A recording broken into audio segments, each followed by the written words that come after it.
Well, under Donald Trump, the rich are going to get richer and the poor are going to get poorer. Yes. And he's going to do a good job of distracting Americans away from that because he's going to keep poor feed them. and he's going to keep poor white people energized through his racist narrative. So they're going to be so happy that white power is back in charge. Point, I could see Candace Owens being ran by the Republicans as a presidential candidate. Not now. I don't think they're going to do it now, but I think she's going to enter politics sooner or later. And I think that she could become a governor. She could become a mayor. I could see her. Yeah, definitely gonna have some cold days. It's supposed to be cold this whole week. So you live here? Nah, Philadelphia. Okay. Philadelphia. Yeah, just visiting. I'm a psychologist in town to do a couple podcast interviews. Okay. Yeah. Go. Go. You know, like the topics of the podcast? They always differ. Yeah, they differ. They always differ. How do you like doing that? That's dope. It's good to get the information out, Yeah. to the people, give them something to think about. I love, like, I watch podcasts all the time. But I'm like, I go on YouTube and watch different like podcasts and stuff. Like it's interesting because you can learn different perspectives. Absolutely, and stuff. absolutely. I love stuff like that. You ever heard of a guy called Dr. Umar Johnson? Yes. Who do you think you're talking to right now? You're him? Yes. Are you serious? Yes. No, you're not. Yes, I am. I'm Dr. Umar, woman. There's no way I'm giving This you is King Kong consciousness in the flesh. way. Yes, it is. You're not getting on my Black phone. queens forever, snow bunnies never. The snow bunny's never is crazy word. Oh my gosh. I love doing lists. That's crazy. Yes, indeed. Yes, indeed. That is crazy. So what do you think, like, what are your, I'm like, I want to pick your brain. Go ahead. Go right ahead. Go right ahead. What do you think, like, about, like, the economy? Like, what's going on in The economy. Like, Well, under Donald Trump, the rich are going to get richer and the poor are going to get poorer. yes. And he's going to do a good job of distracting Americans away from that because he's going to keep poor feed them. and he's going to keep poor white people energized through his racist narrative. So they're going to be so happy that white power is back in charge that they're not even going to realize that the president of the United States isn't delivering them any economic tangibles. Because, see, for poor white people, the only privilege they have is knowing that they count more than black people.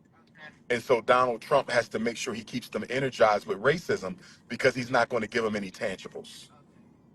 Yeah, he's not going to give them any tangibles. Dang. I feel it, though. Yeah, I don't know how to, it was like out of Trump. So do you feel like, I feel like Kamala running against Trump, I feel like, It wasn't a good move. Yeah, it wasn't a good move. And I feel like a woman should not, like, I feel like women are very smart and educated, but I don't feel like a woman should be in charge of running, like, the country. Understood. Because women move off emotion. So That's like, true. That's true. what if one day, like, she just wake up, she on her cycle or somewhere, she having a bad day, she gonna screw us all over. That's right. That's Women right. move off emotion. I don't feel like a woman should even be able to run, like, to take care of the country because I think, I and I agree with what you're saying. I understand. I agree with your reasoning, but I do think a woman could be president.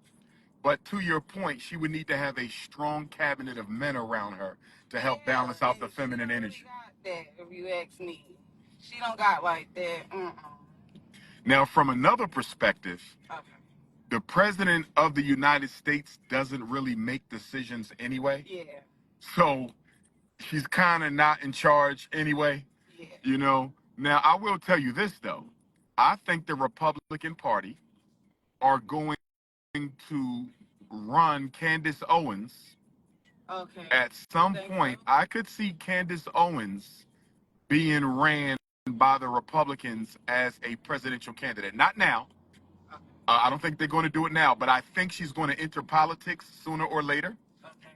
And I think that she could become a governor. Okay. She could become a mayor. Okay. I could see her in the presidential cabinet as a cabinet position. And then Candace Owens could potentially be the first Republican female president as a black woman. I'm not a fan, obviously, because she's a snow bunny hopper. She got a white husband. And I think she spends too much time insulting black people as opposed to fighting for black people. But she's very intelligent.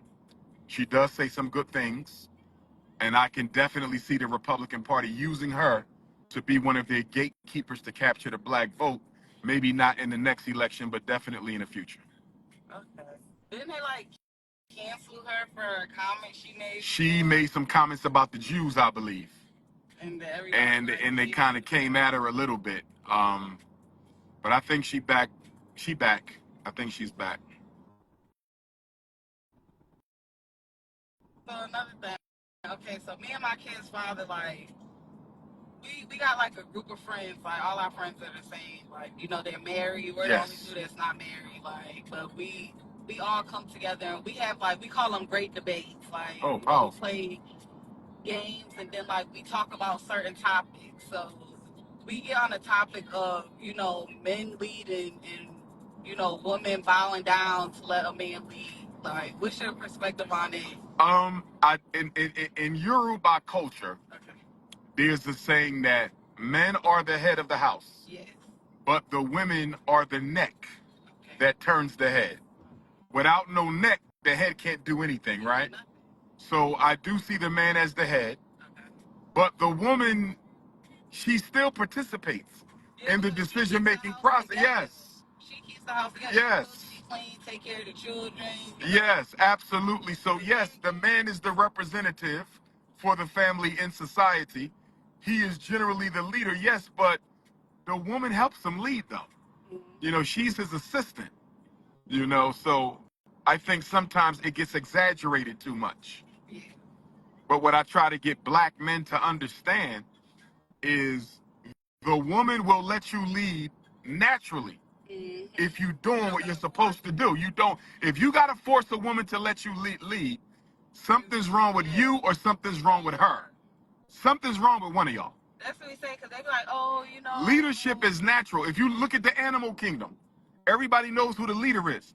Basketball team, the leader emerges. Football, on your job, leaders naturally emerge.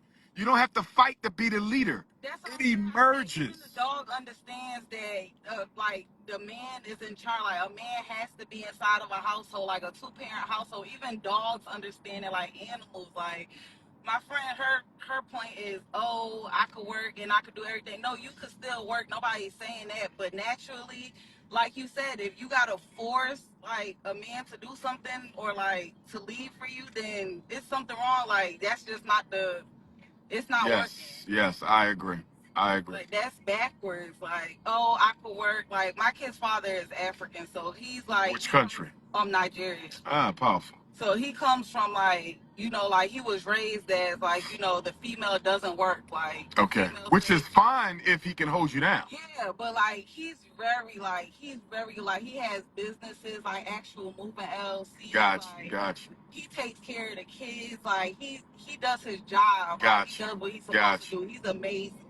Gotcha. Like, we're not together no more, but, like, we're, like, best friends. Like, people look at us and be like, how are y'all so cool? Like, y'all act like brother and sister. Like, it's just, right. We didn't end on bad terms, and we have children together, so we try to keep it, like, powerful. You know, like, we still live together and everything. Yes. People be like, how do y'all live together? How are y'all, like, so close? Y'all could talk to each other, tell each other about good. That's good. Yes. I'm like, the only reason why we stay together is because my two youngest kids, his kids are 5 and 3. They gotta, like, my older daughters are not his, but he raised them since 1 and 2. Powerful. But, like, we believe in a two-parent household. Like, even though we're not together, we believe in them seeing us, like, in the same house. We raised them together. That's, like, that's just what we believe in. Yes. We raise them together, and we do everything. Like, you know, we do our family thing on the weekends. We take them somewhere every week. Like, we let them pick where they want to go. We do family day, but we do our own thing too. Like, yes. Like, oh, that doesn't make sense to me. That's the most dumbest thing. I think it's really smart and brilliant because we're, like, really close, and our birthday is the day before each other. Powerful. Like, we're best friends. Nobody understands our bond. Like, they be like, no, y'all gotta mess around. No, we don't. that's childish. I don't gotta mess around with my kid's father to be. Powerful.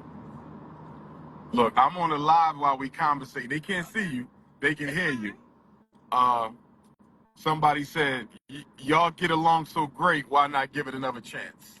Because, okay, so, like I said, our birthdays the day before each other. We're so much alike. Like, we crash so bad. Okay. So, in order for us to remain friends, instead of, like, crashing and ending on bad terms, we rather just not I understand. Because if you keep forcing something that's not working, like, you're going to crash on bad terms. And our whole objective is to raise the kids together and be a family. Powerful. So, I feel you on that. I don't want to take no chances with that. I'd rather just keep it like, you know. Yeah. Well, you know what I say, Queen? I always say this. If I'm in a relationship with a woman and we clashing too much, my thing is, to your point, let's just be friends. Because I'd rather have a friend for life than a lover for a season. Then you're my kid's father, so I'd rather keep you, like, as my best friend. Like, I'd rather it be like that. I don't want to force nothing, and then we end up on bad terms. Now we hate each other, and we don't even talk, and now we got the kids in between. Yes. I'd rather have a friend for life than a lover for a season. And all that, but we already family, so, like, nobody believes it. Like, they be like, "Oh, how are y'all so close?" And because we don't lead each other on, we don't play with each other like that. We honest. Let me ask you this: when it comes to the dating scene in Atlanta for Black women, of course, those of us who don't live in Atlanta, and I visit a lot, but for those of us who don't live in Atlanta, you hear there's a lot of, rainbow brothers out here, rainbow gang. That it's not a lot of men. Is it as bad as they say, or what's your take on the dating situation in Atlanta for Black women? It sucks. It's not a lot of brothers, not a lot of heterosexuals. I mean, it's a lot of people, but they're not really in it. They on some, like, smash and pass. That's all they worried about. Like, they just nasty. I feel you. Smash and pass. Yeah. They ain't really, like, trying to take nothing serious. It's a lot of people that just playing right now. Wow. Like, I'm dating right now, but the guy that I'm dating is 11 years older than me. Like, he's 41, I'm 31. Like, Okay, I feel you. He's older than me, so it's like a lot of knowledge that I get taught. Like, he teaches me things. He don't just, like, leave me on. Like, he don't got no kids, so he's very respectful. Right. He, like, teach me different stuff because he already did this stuff already before. Got you. He's from New York as well, so. Do you think it's better for women to date older men? Do you think those relationships are more likely to last than someone your own age? I feel like age isn't really a matter because I got friends that's younger than me and, like, they're males and they're very mature, way mature than, like, some older people that I know. I got you. So I don't feel like it's really the age that's the problem. I feel like it's, like, the person. It's all about what kind of person it is. But I don't feel like age. Me personally, I'm a day older. I'm 31. I don't want to date nobody like my age. I want somebody older because, like I said, it's a lot of wisdom in it. Okay. But my age, I'm not dating nobody in their 30s. I feel you. Especially not in 2024. I hear you on that. And is Atlanta the land of milk and honey that it's described from the outside, or is that a bit of an exaggeration? What you mean, Mr. Honey? They say, it's booming for Black people, lots of opportunities. Yes. Atlanta is good for Blacks. Okay. Atlanta is ran, like, the city of Atlanta, like, that's ran basically by Blacks. Like, okay, the city ran by Blacks. Okay.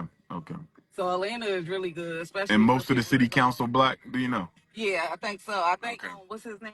I forgot his name. I know the mayor Black. Yeah. He's up in the airport. Him and that white guy, but they got, like, a whole bunch of, like, they got a whole team with them. So okay. It's definitely. Who's the white guy? What's his job? I think, what's his name? Deputy mayor? Also. City council president? I think he, like, the vice president or something. He would. Okay. What's his name? I'm trying to think of it. I got it, but I can't think of it. John Ossoff. Okay, I'll look him up. But yeah, he be with that guy too. But yeah, it's definitely booming for Black people. It's a lot of opportunity in Atlanta for Blacks. Okay. It's ran by blacks, like the city of Atlanta. Even the outskirts is like Conyers. There's a lot of black people moving out there. Like Okay. where all the white people is at is being ran by blacks now. Blacks is moving in. Okay. Okay. Like the people that's moving from different states, they moving on the outskirts of Atlanta. Like I live all the way in Conyers. There's nothing but black people around me. I feel it. Before, when I first moved here, I lived in Conyers. It was nothing but white people out there. But it's definitely good for black people, Atlanta here. Strong, strong, strong.